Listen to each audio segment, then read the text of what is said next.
Bonjour et bienvenue dans Bourse et Valeurs réalisée en téléconférence.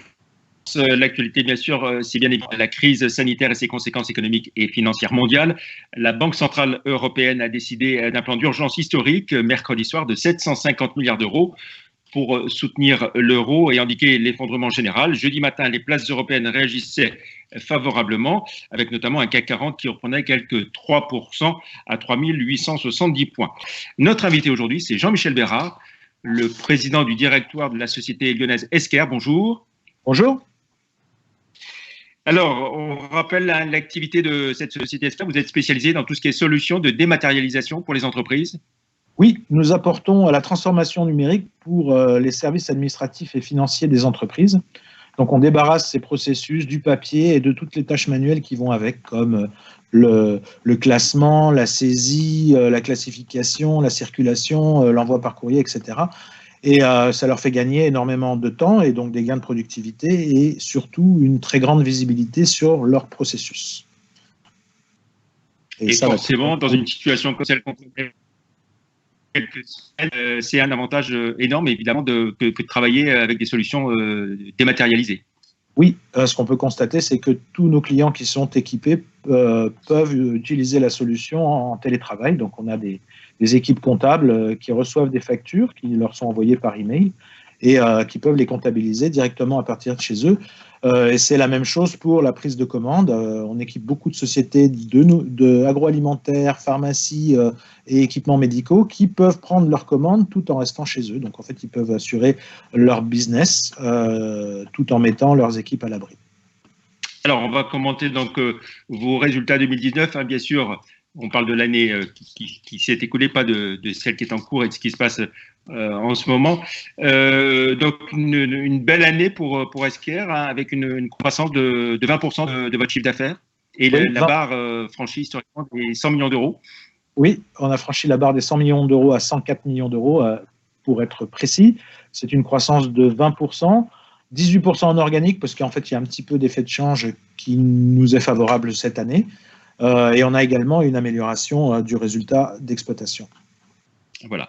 Et puis, vous le dites, une forte progression des nouvelles signatures avec des contrats avec des groupes importants et donc une récurrence d'activité essentielle pour vous. Oui, nous avons eu une activité extrêmement forte et extrêmement dynamique sur la fin de l'année dernière, qui s'est prolongée sur ce premier trimestre, où on a signé énormément, 40% de plus en valeur auprès de nos clients. Donc, normalement, ce chiffre d'affaires-là va venir alimenter, enfin, ces commandes-là vont venir alimenter le chiffre d'affaires de l'entreprise dans les trimestres à venir. Voilà, avec de nouveaux partenaires prestigieux et importants partout dans le monde, une augmentation des effectifs également. Oui, alors en ce qui concerne les partenaires, aujourd'hui, on met l'accent sur la vente indirecte et travailler avec des partenaires. Donc, nous avons signé avec KPMG en Hollande, avec Fuji Xerox au Japon. Nous avons un partenariat de longue date qui marche très bien avec l'entreprise Quadient, l'ex-Neopost. Et puis, nous cherchons à développer de plus en plus de partenaires. Nous venons aujourd'hui de signer un autre accord avec la société Cegid. Alors, progression de l'activité, du chiffre d'affaires, on l'a évoqué. Progression des résultats également qui suivent aussi.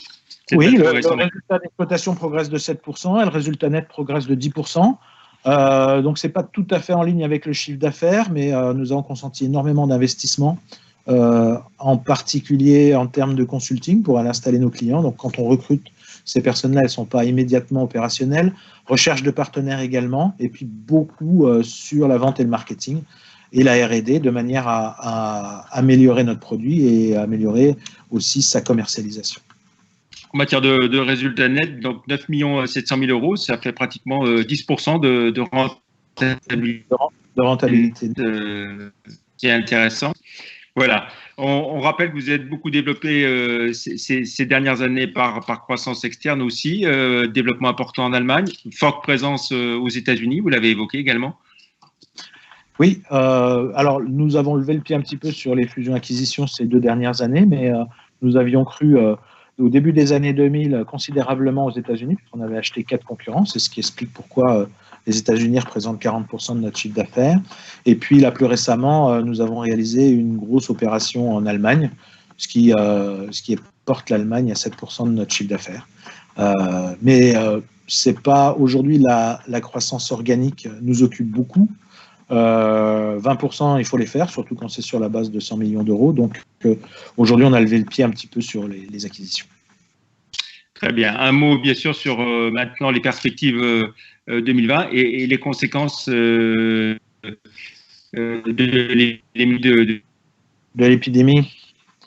Alors, bon, on était parti pour faire une année flamboyante à nouveau, hein, puisque avec toutes les signatures accumulées en 2019, on s'attendait à une hausse de chiffre d'affaires. Donc, elle va avoir lieu.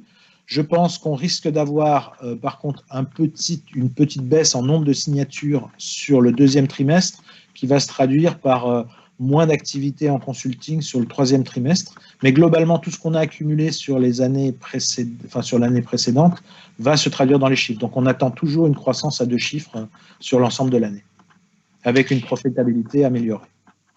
Très bien.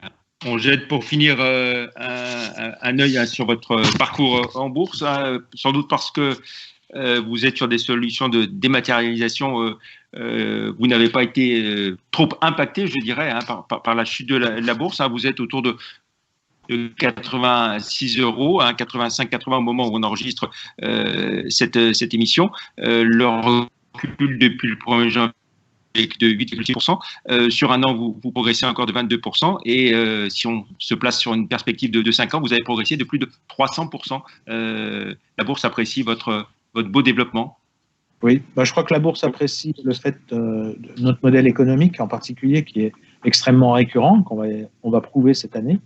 C'est-à-dire qu'on vit surtout d'abonnements auprès de très grandes sociétés. Donc, ça donne une certaine visibilité, surtout en cas de tempête. Très bien. Un mot pour finir sur le dividende que vous allez proposer à vos actionnaires. Écoutez, c'est un peu tôt pour le dire. On n'en a pas discuté encore en conseil de surveillance, mais il sera sensiblement équivalent à celui que nous avons versé l'année dernière. Très bien. Jean-Michel Bérard, je vous remercie d'avoir invité notre invité aujourd'hui. Merci, bonne journée, au revoir. Jean-Pierre.